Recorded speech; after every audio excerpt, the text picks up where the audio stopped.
you might not want to involve, and sometimes the change isn't always positive. But there are good examples, like BMW, Optimize Your King, that kind of thing. But the Gap rebrand or the Tropicana rebrand isn't really working in your favor. Yeah, I told you guys about our rebranding that we did maybe three years ago or so.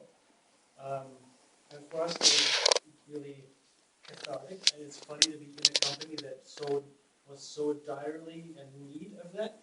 James, you guys know this very, very well because you were working on this a while ago. These two, I think, are partially responsible, at least, for getting rid of the ellipse. The ellipse was, I think you killed it yourself. You gave it the death. Yeah. I call that the black booger. And so we actually really needed our rebrand. So that is where if you're at all familiar with Belkin, we have white and green. There's a green color that we 7488. That's the Belkin green and the white, and there's a treatment to the fonts we use, metric, and all of that. That works together to form our brand language. But there are some others like Linksys acquisition that was very interesting. If you look at routers, a lot of people look at networking devices and there's only one thing they can ever associate with the router because they've seen it sometime before, and it's a dark black box with a blue thing in the front, and that's the Linksys design language. And Torben had the job to take that from 1996, where I think Linksys was, no, that was Netgear, but it was like 1990s, it's stuck in the 90s, to resuscitate it and bring it to 2013, and in my deck, if you can remember, that's now the best router in the world, actually, according to the media, not according to me, because I know nothing about this stuff. But it's about taking those visual cues and figuring out somehow what are the good parts of it. And some things are really, really useful. The initial thing was, let's kill this. It's old. And Linksys themselves had tried to kill it. That was a big mistake. We brought it back and people really liked it because Linksys stood for something that people then could identify with. I don't know if I answered your question. No, definitely. That's exactly what I was thinking. Oh, thank you. Now, for Martin, there's a lot of, I think, potential fans for something like Giant Robot, and there was such a influence in terms of Asian American culture and also mainstream culture. So hypothetically speaking, how would you bring back Giant Robot magazine in any form or shape? Someone told me, like, what if we gave you $1 million and you could relaunch it? I wouldn't take it. No way. I couldn't do those hours again. Like I'm a dad and a husband. I'd be lousy at both. I think that, like, it's weird, right? Like, on one hand, all this stuff is totally accessible now. You can get it anywhere. It's so easy to get, and you can get it faster. This content, it's everywhere now. It's so easy, and I wonder, like, do we even need a magazine like this anymore? Like, there are so many ways to get it online. You can get instantaneously. Most people don't care if you wrote, if you spent weeks working on an article or met someone in person. They just want to find out about it first. I think that's. But that being said, I think one thing we did really special that not a lot of people did is that we would bring together, say cinema, right? Maybe you're the hardest core movie fan, but you can still be blown away by a band that you discover. Or you're an art dude or woman, but like maybe you don't know anything about, I don't know, sculptures or travel. Or maybe you'll get turned on to something else. And I think in that way, we kind of made a lifestyle magazine without even trying, and that's something that a lot of brands are trying to do. Like they spend millions of dollars trying to become not a shoe company but a lifestyle company, and we kind of did that without even thinking about it because what we did is we just wrote about what we liked.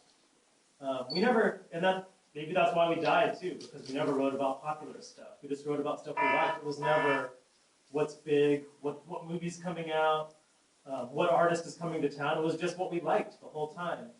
So that was the greatest thing, having that job. But at the same time, maybe it was our downfall also, because you're just never going to get the mass market, because most people are stupid. Thank you. I'd like to open up the floor to the audience. You guys have any questions for? Yeah. I don't know if this is a stupid question or not. So you guys told us how you guys were first influenced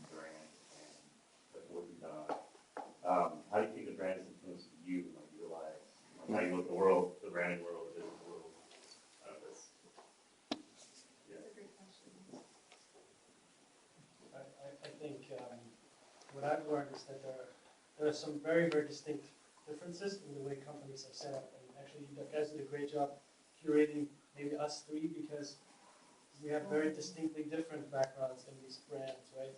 So in the Disney sense, Disney has done from the very, very early days, as you very eloquently explained, a great job setting up a brand because he wanted things to be consistent. He did it like that from the beginning. Someone must have put that in his head somehow. He realized that there was value in that. And he built it that way. Quality first, consistency, sameness, predictability in the best sense of the word. Belkin, very, very different. Total opportunism, very haphazardous, seemed very short-sighted, you know. Why didn't somebody say, stop at some point, let's build this up a little bit more carefully?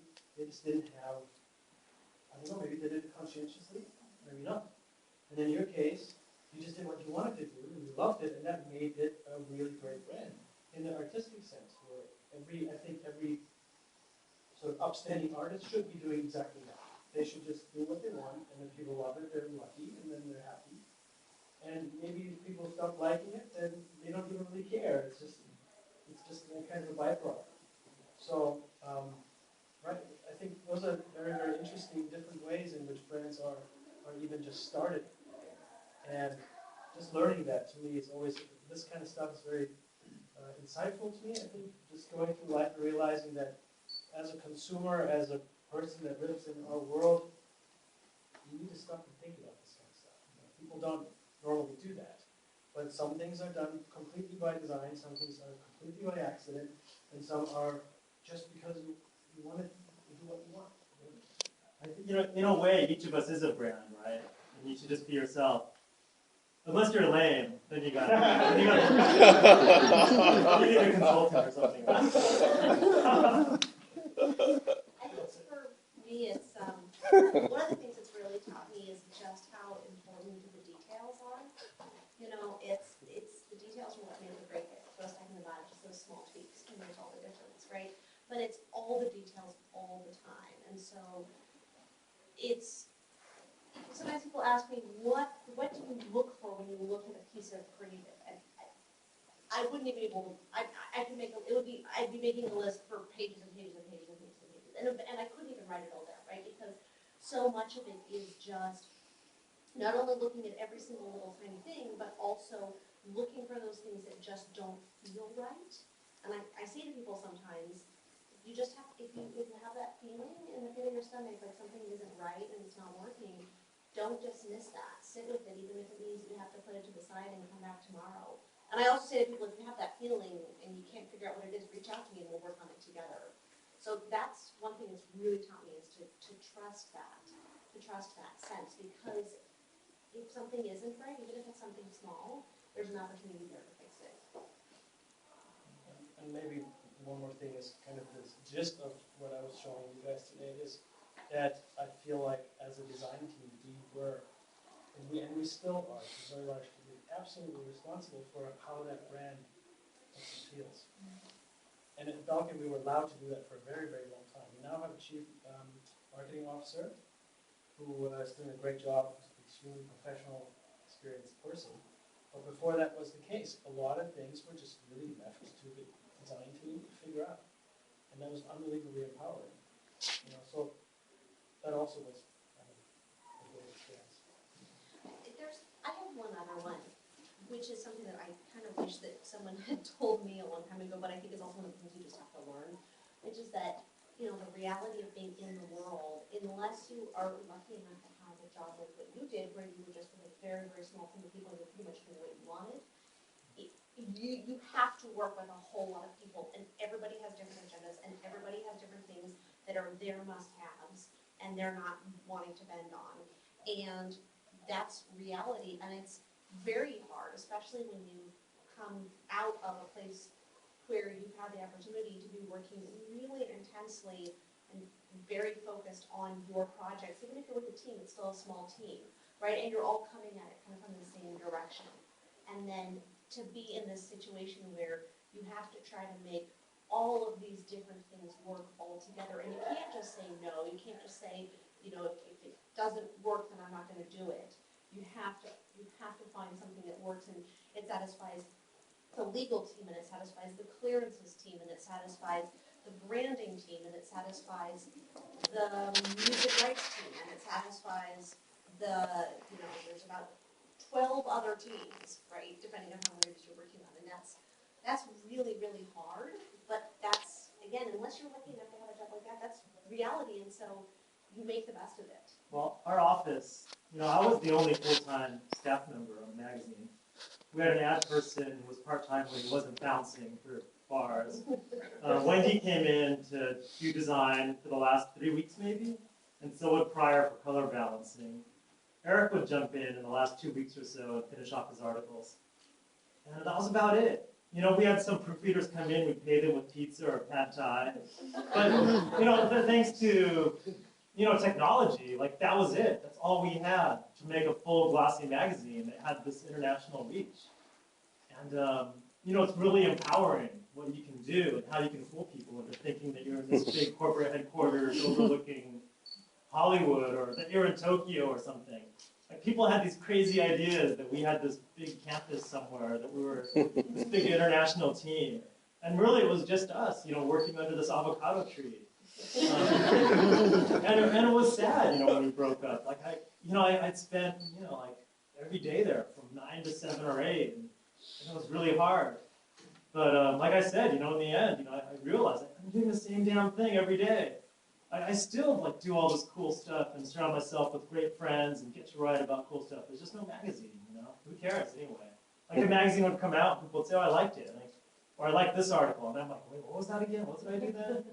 Really, I just keep living my life, and the magazine would come out as a little time capsule, but, that was just a byproduct of having a really interesting, creative, curious life, where you just go pursue everything, as a total nerd, but then you kind of justify it as being an editor. But all of you can live that lifestyle in LA. You can't. There's all this great stuff out there, and you just surround yourself with the right people, and you can fool people into thinking you're a lot bigger than you are, and turn people on to interesting stuff and push culture. I think you can do it. Cool. Well, actually, please. I have a question, and it's kind of in comparison to Giant Robot and Walt Disney. You guys both kind of have the same underlying goals, and my question originally was slapsticking. When do you take a brand too far, versus one who has a very mentality of just kind of keeping it low, versus Walt Disney that has everything. I just wanted to write, do cool stuff, and Eric, he really wanted to take over the world, I think. Because he built the first store on Sawtelle when our web store was too big for the closet, basically. Then he expanded it to San Francisco and New York, and each one had a gallery. And then we had art shows at one. Then we had this whole triangle of art shows. And it was great, until the bubble burst. But that's, without him driving that ship, I wouldn't have been able to do Giant Robot full time. I was working for McGraw-Hill for the first 6 years. I had a full-time job, and I was working nights and weekends at Giant Robot, and spending the night there, doing whatever it took, and working for free. So, I'll always appreciate him doing that. On the other hand, I had no interest in working in the stores or any of that stuff. I never had a stake in the net. People think that, I was an investor or something. No, I was just working for free for the first 6 years, and then finally, I was able to get a small salary after the stores opened. So, I never had some financial windfall ever. I don't think I ever made more than $35,000 a year. Honestly. And it was great though. I had the best job. I did the best stuff. And who gets to write whatever they want for 16 years? So. Is the restaurant still around? No, sadly. Sawtelle's crazy now, right? There's all these new restaurants, and people lined up, and I don't even know where to eat. It's too expensive for me anyway. It's all trendy. Can you tell them what kind of food you serve on the menu? The GR. There's some weird stuff, right? I don't eat meat. So I was really stoked when Eric made sure that they developed a tofu meatball for me. And actually it was one of Martha Stewart's favorite things. Which was great, right? How cool was that? And then the other good thing is that we'd always have visitors drop by, whether it's actors or artists. And we'd always go there and eat afterwards. So So I can say I've had tofu meatballs with Justin Nguyen from 21 Jump Street, or or all these Hong Kong movie stars and stuff, or bands, PK14 or Car Sick Cars, these bands from Beijing. Like, yeah, but they all ate at GR Eats, it was cool. And I remember Ayamaguchi, one of the artists, I can't remember if her picture was up there, but she actually painted a mural for us. So she was one of Takashi Murakami's understudies, and then she took off to do her own thing. And that's doubly cool, right? Because she worked in the Kai Kai Kiki group. But then she went indie, which is even cooler. And she was flown out to San Francisco to do something for Shiseido, I think. And we could never fly her out to LA from Japan. We just never had that sort of money. But we could afford a Southwest ticket from San Francisco to LA. So we had her paint murals for our shop, which was awesome. But then, like, our guy Pryor, who made all the furniture for GR2 and GR, he had like this old jigsaw, and it was just taking forever. so Ken Mori and Wendy were watching, and they just said, "Give us that stuff," and they might have visited a workshop somewhere and did it at night, but I don't know. It's another story for another office on Hollywood where transvestite hookers hung out. From the Disney side of it, it's a really interesting question because it is an ongoing, I think challenge is the wrong word because it sounds negative. It's an ongoing debate and an ongoing discussion. And it's a real push me pull you because the bigger the brand, the more risk it runs of becoming really set and really staid and really unfluctuating in a bad way. But the flip side of that is that the larger the risk, potentially, if you take a misstep. So if you're, a really small, little entertainment company, which nowadays might be something like a YouTube channel, that you're just one person and you're making your videos and you're uploading them to YouTube, right? And you take some crazy risks that maybe don't go in the best direction and don't reflect exactly how you had hoped to come off. It might not be great, but there's probably not going to be articles about it on the cover of every single major newspaper around the world.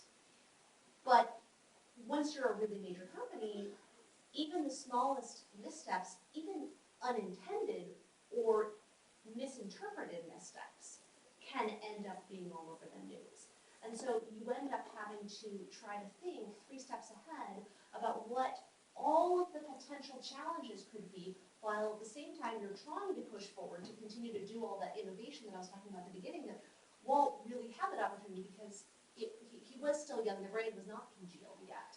And so you have to try to balance those 2 things, and it's one of the most challenging parts of my job, but it's also one of the most fun parts of my job because there's that dichotomy. I think I'm not allowed to talk anymore. Damn apple. In the interest of time, we'll just take one more question. I have a question for Oliver.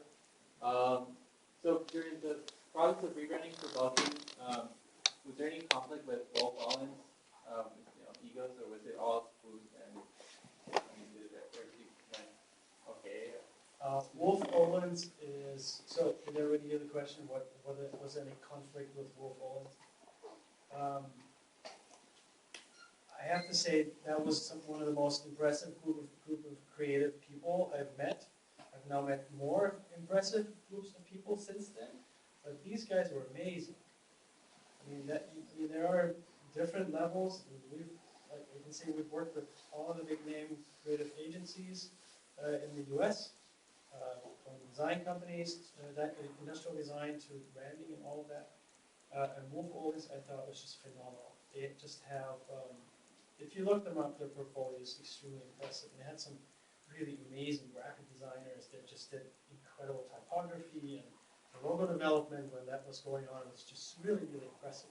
They were very, very collaborative, and when you have $1 million plus contract, it's not that difficult to be incredibly collaborative. But there was enough budget, there was enough time, there was enough real intense collaboration to do something really, really impactful together. So the whole time was collaboration. Ernesto spent a ton of time, our creative director spent a ton of time, our CEO spent a ton of time. They spent a ton of time with us people in the lower ranks. But the deliverables were amazing, and they did stuff we could never have done. You know, really just they knew how to do this so well. You know, even just how do you make a mock-up of 3 different brand images? So they built mock-ups of 3 different images for Belkin based on 3 different possibilities they saw. So those are techniques that we never had used before. So they taught us a lot. They listened really well. They delivered really high quality stuff. So no, I don't think there was any ego stuff going on at all. Really professional. Awesome. Well, thank you, guests, for coming. I know you guys are all really busy, and you know, taking time out of your whatever free time you guys have to come here through the traffic. Thank you so much. Really appreciate it. Thank you, guys.